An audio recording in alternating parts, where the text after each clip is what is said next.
Assalamualaikum warahmatullahi wabarakatuh. Bismillahirrahmanirrahim. Alhamdulillahirabbil alamin. Assalatu wassalamu ala asrafil anbiya wal mursalin wa ala alihi wa sahbihi ajma'in amma ba'd. Kami dari kelompok 5 yang beranggotakan 4 orang. Yang pertama, saya sendiri Kevin Jahriansah. Yang kedua, Kiki Mulyani. Yang ketiga, Kirana Salsabila. Yang keempat, Lana Lutfiah. Kami akan mempresentasikan hasil kerja kelompok berupa beberapa materi. Yang pertama, konsep dasar tentang negara. Yang kedua, bentuk-bentuk negara.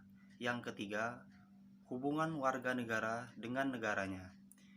Yang keempat, hubungan agama dengan negara. Yang terakhir, yaitu kesimpulan. Baiklah, untuk materi yang pertama, yaitu konsep dasar tentang negara, akan disampaikan oleh Kirana Salsabila. Kepada Kirana Salsabila, kami persilahkan. Assalamualaikum warahmatullahi wabarakatuh. Nama saya Kirana Salsabila, NPM 2021030076. Saya ingin menjelaskan tentang konsep dasar negara. Secara terminologi, negara merupakan suatu organisasi tertinggi yang berada di satu masyarakat yang memiliki cita-cita untuk bersatu, yang berada di dalam satu kawasan, dan memiliki pemerintah yang berdaulat. Negara juga identik dengan kekuasaan dan wewenang. Tujuan negara bermacam-macam, adapun diantaranya: 1. Memperluas kekuasaan, 2. Menyelenggarakan kepentingan umum, 3. Mencapai kesejahteraan hukum. Di dalam suatu negara juga memiliki beberapa unsur. 1. Adanya rakyat, 2. Adanya wilayah, 3. Adanya pemerintah, dan adanya pengakuan dari negara lain. Sekian dari saya, terima kasih. Penjelasan akan dilanjutkan oleh Kevin Jahriansah. Wassalamualaikum warahmatullahi wabarakatuh. Untuk materi yang kedua, yaitu bentuk-bentuk negara, yang akan disampaikan oleh saya sendiri. Bentuk-bentuk negara dapat dibagi menjadi 6 jenis, yaitu yang pertama negara kesatuan, yang kedua negara federasi, yang ketiga negara konfederasi, yang keempat negara monarki, yang kelima negara oligarki, yang keenam negara demokrasi. Untuk negara yang pertama, yaitu negara kesatuan. Negara kesatuan adalah negara yang pemerintahan tertingginya dilakukan oleh pemerintahan pusat, yang memberlakukan aturan berdasarkan undang-undang yang berlaku. Pemerintah pusat juga diberi hak untuk dapat melimpahkan kekuasaannya kepada daerah-daerah yang tingkatannya lebih kecil, seperti provinsi dan kabupaten.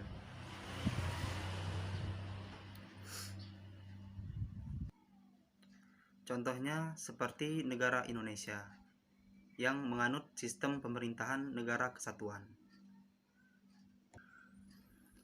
Yang kedua adalah negara federasi.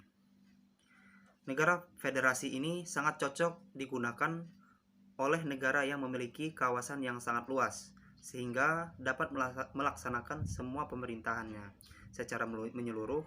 Maka dibutuhkan pembagian pusat dari pemerintahan pusat kepada unsur-unsur daerah di bawahnya, seperti negara bagian, wilayah, republik, provinsi, dan lain-lain. Kedaulatan negara yang dimiliki oleh pemerintahan federal yang berada di pusat, namun negara-negara di bagian lain di dalamnya juga memiliki kekuasaan yang besar untuk membina rakyat sendiri. Contoh dari negara federasi yaitu negara Amerika Serikat.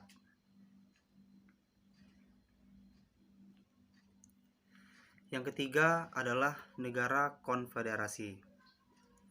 Negara konfederasi adalah bentuk negara yang dibuat tidak permanen karena adanya perjanjian antar negara yang berkonfederasi untuk bertujuan bersama, yaitu mempertahankan kedaulatan.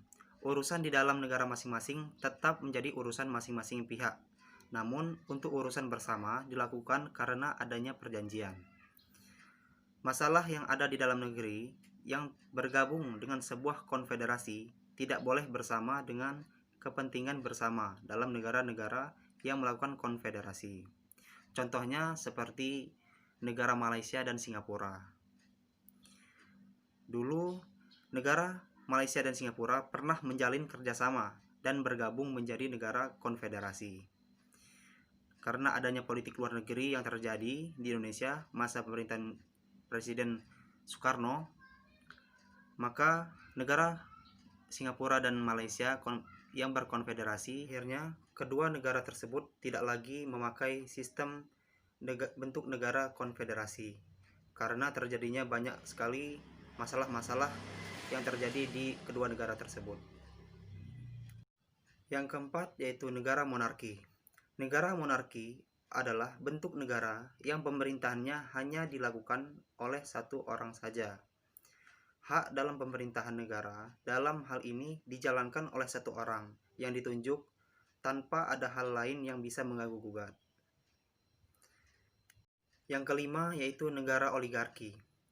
Negara oligarki yaitu yang sistem pemerintahannya berasal dari kelompok yang disebut dengan kelompok feodal. Yang keenam adalah negara demokrasi. Negara demokrasi adalah negara di mana kekuasaan pemerintahannya berada di tangan rakyat. Artinya, rakyat bebas mengendalikan pemerintahan sesuai dengan keinginan rakyat. Contohnya negara demokrasi tentu teman-teman juga sudah tahu, yaitu salah satunya adalah negara Indonesia. Untuk materi yang ketiga yaitu hubungan warga negara dengan negaranya akan disampaikan oleh Kiki Mulyani. Kepada saudari Kiki Mulyani kami persilahkan. Assalamualaikum warahmatullahi wabarakatuh. Perkenalkan, nama saya Kiki Mulyani, NPM 2021030242. Di sini saya akan menjelaskan tentang hubungan negara dan warga negara. Hubungan antar negara dan warga negara sangatlah erat. Negara Indonesia sesuai dengan konstitusi misalnya berkewajiban untuk menjamin dan melindungi seluruh warga Indonesia tanpa terkecuali. Secara jelas dalam Undang-Undang Pasal 33 misalnya ayat 1 disebutkan bahwa fakir miskin dan anak-anak terlantar dipelihara oleh negara. Ayat 2, negara mengembangkan sistem jaminan sosial bagi seluruh rakyat dan memperdayakan masyarakat yang lemah dan tak mampu sesuai dengan martabat kemanusiaan.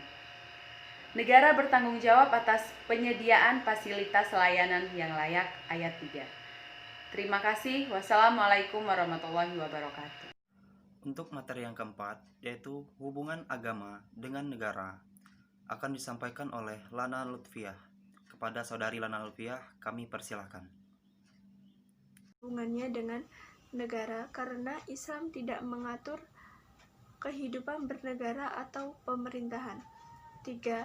Islam tidak mencakup segala-galanya, tetapi mencakup seperangkat prinsip dan tata nilai etika tentang kehidupan bermasyarakat. Dan ini saya akhiri. Wassalamualaikum warahmatullahi wabarakatuh. Assalamualaikum warahmatullahi wabarakatuh. Perkenalkan, nama saya Lana Lutfiah, NPM 2021030387. Saya di sini akan menjelaskan tentang hubungan agama dengan negaranya. Hubungan agama dengan negaranya cukup banyak menimbulkan perdebatan yang terus berkelanjutan di kalangan ahli.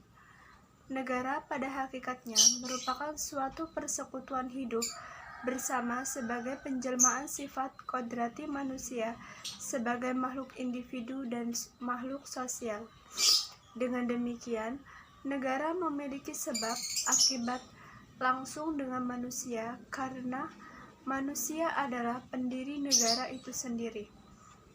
Hal-hal yang berkaitan dengan negara adalah manifestasi dari kesepakatan manusia. Sedangkan hubungan dengan Tuhan yang tertuang dalam ajaran agama adalah wahyu dari Tuhan. Oleh karena itu, ada benang emas yang menghubungkan antara agama dan negara. Keyakinan manusia sangat mempengaruhi konsep hubungan agama dan negara dalam kehidupan manusia. 1. Menurut paham teokrasi, menurut paham ini negara menyatu dengan agama karena pemerintahan dijalankan berdasarkan firman-firman Tuhan. 2.